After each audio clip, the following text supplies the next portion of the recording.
Hey, it's Les from the TV Dudes. This week, I got to chat with Jessica Morris. Jessica will next be seen starring in the Lifetime original movie Pool Boy Nightmare, which will be premiering September 7th, but she may be best known as Jennifer Rappaport on One Life to Live. She was the lead in the Amazon Prime miniseries Ladies of the Lake and will also be seen as a lead in Tom Six's upcoming horror thriller, The Onania Club. It's a fun interview, and I hope you enjoy.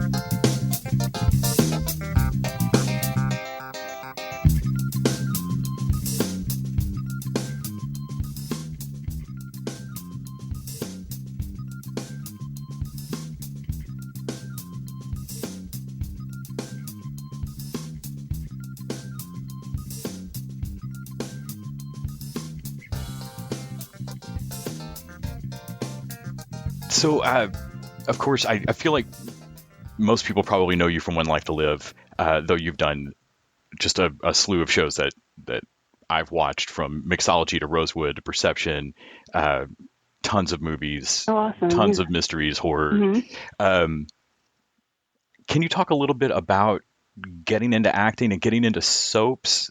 Particularly, I feel like sometimes they can be a little bit different pace or a little bit different, maybe filming hmm schedule. Than other television or other, certainly indie movies or other movies. Can you talk a little bit about both kind of getting into acting and also getting into that particular niche? Sure. I kind of decided as a teenager that I wanted to be an actor. So I left Florida as soon as I could and just immediately got an agent, got in classes, got headshots, all that whole thing.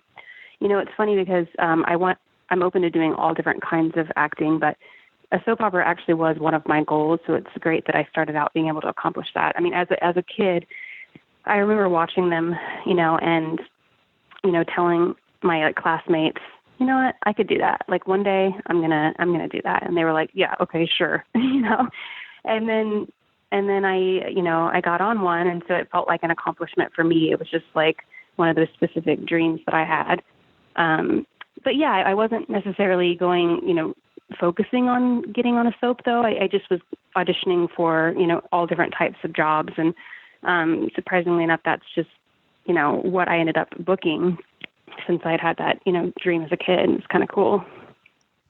Yeah, when I was a kid, the my mom's story to watch was Days of Our Lives, and of course you ended up uh, hmm on Ladies of the Lake, and Return to Avalon, from Ken Cordry, the uh, producer of that.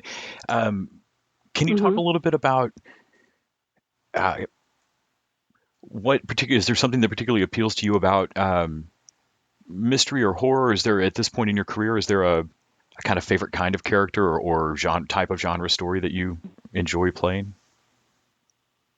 It does seem that I book a lot of kind of thriller and horror and things that have like a darker theme. I'm not quite sure because honestly, the kind of stuff that I like to watch is completely opposite. Like I like to watch very kind of lighthearted and fun, easy to watch, entertaining type stuff. That kind of is, I have like nightmares, so it's better for me to watch stuff that kind of puts my mind in a lighter place before I go to sleep at night. But for some reason, I always, tend to book these thriller and horror films, and they are fun to shoot. And I guess I just became kind of good at it. It's sort of like my thing now. I'm good at crying on cue, and I guess I have a resting serious face, so it just kind of works. When you were first taking classes and getting headshots and trying to become professional about this, were there any particularly striking moments where you went, okay, that I have to start doing that? That's going to separate me from not taking this seriously. As far as just any particular thing you picked up in a class, or was there a moment in moving away from home that kind of really got you over that hump of like, no, I'm not just telling my friends I'm going to do this. I'm going to do this. Well, I always kind of had that drive. There was a moment, maybe, I don't know how many years now, many years back, there was a moment where I hadn't booked anything in a while, and I got a little discouraged, and I actually put my stuff in storage and went back to Florida, but only for like 2 months. I didn't really mention to my agents that I had left, so I was still putting auditions on tape. And I got close on a couple things, and I couldn't stay away immediately. I just came back. And when I came back with the attitude of, I would rather spend my life, pursuing my dreams and on that journey, even if I never got to the point of success that I wanted to get to. I think it would be worth it for me to live my life just, doing what I love to do. So at that point, I think it kind of took the pressure off to see results, and I just enjoyed every part of it. Some of the stuff that you've been in that I've enjoyed that was certainly not really mystery or horror based, like the Party of Five reboot. Can you talk a bit about being part of that, and or Rosewood or Mixology, when you get to be on, I don't know, less of a murder of the week and more sitcom? Is there something that gets to play your strengths there? Party of Five was it was a drama, but it was, it was just a great cast and crew. I loved being on that set. Things move a little bit quicker, when you're like on a TV set like that. And, I was bummed that show got canceled because I saw a lot of potential for my character to continue on in that show. But yeah, it's nice to just kind of work on something where they just kind of busted out, and the soap training kind of taught me to be prepared for that. So I like just getting it done quickly and moving on.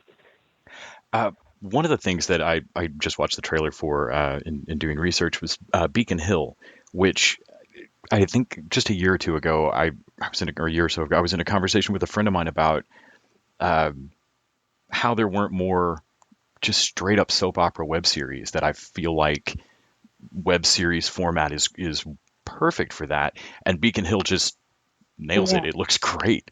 If I would recommend anybody who's enjoying soap operas should go check that out. It just looks, I don't know, like it absolutely should be airing on my TV. Yeah, it's very classic soapy, and they don't have enough of those web series. You're right, and now that like half of the soaps kind of disappeared, and so much is online. I think it's a great format for that.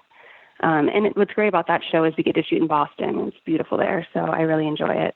Was that a radically different shooting process, or was that more, the web series was more on the distribution side, or did you feel that in the making of it, or did it shoot? It felt the same. It felt the same as anything else. Yeah, we shot it, not super quickly. It felt like just shooting a film. I always kind of wonder when I talk to folks about just different formats, things have different standards that you don't necessarily realize from the audience standpoint of how fast soap operas come out, or what a production schedule might look like. Coming out here pretty soon, folks are going to get to watch you in Pool Boy Nightmare, which I am a sucker for.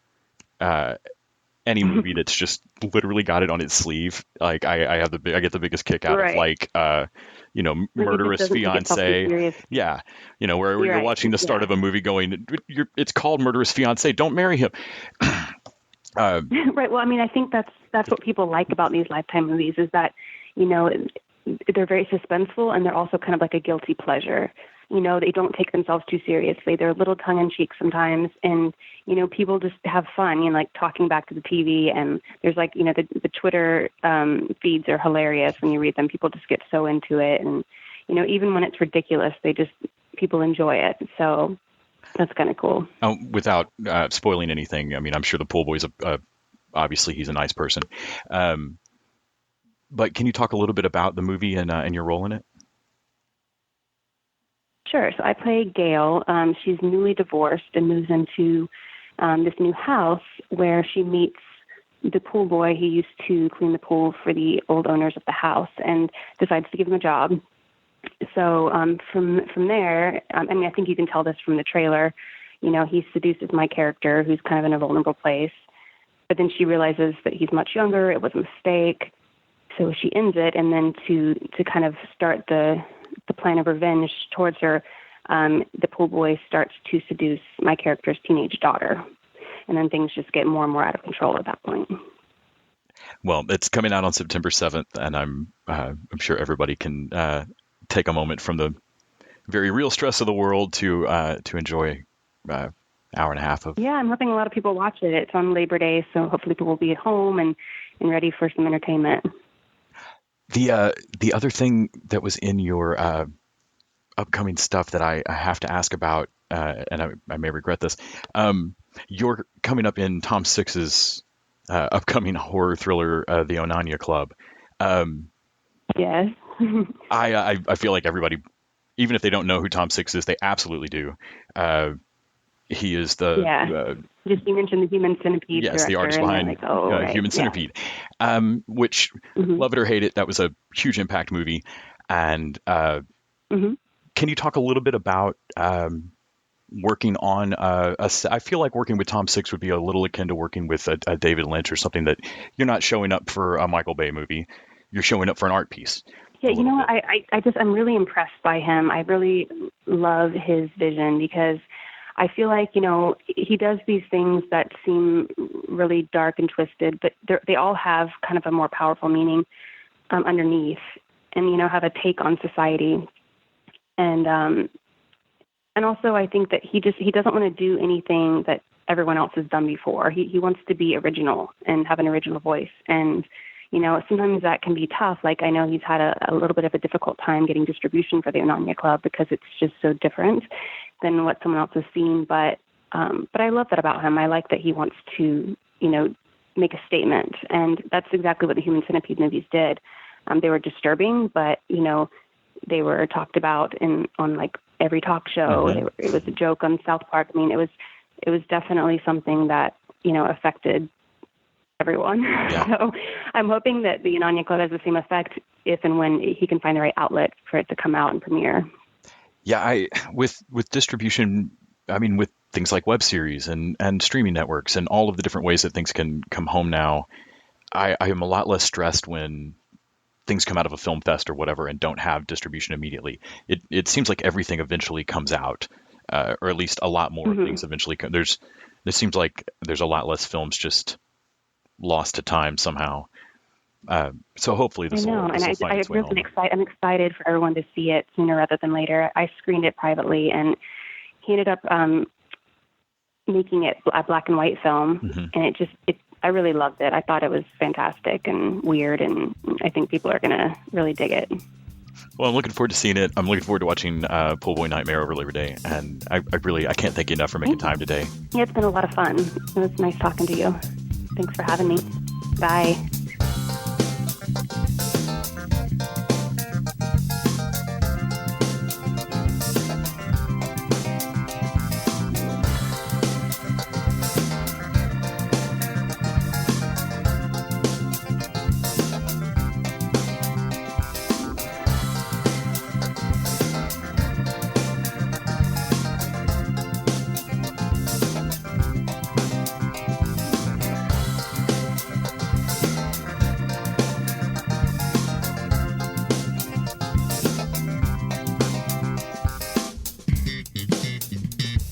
TV Dudes is an independently run podcast out of Austin, Texas. We are exclusively listener supported. If you'd like to help us out, go to patreon.com/TVDudes. You can also find us on Facebook, Twitter, and Instagram at TV Dudes. All the music for our show is done by our friend and original TV Dude, Gregory J. Amani Smith. To find out more about us, go to thetvdudes.com. I'm Randy Lander. I'm Les Weiler. And I'm Kyle Scott. Thanks for listening.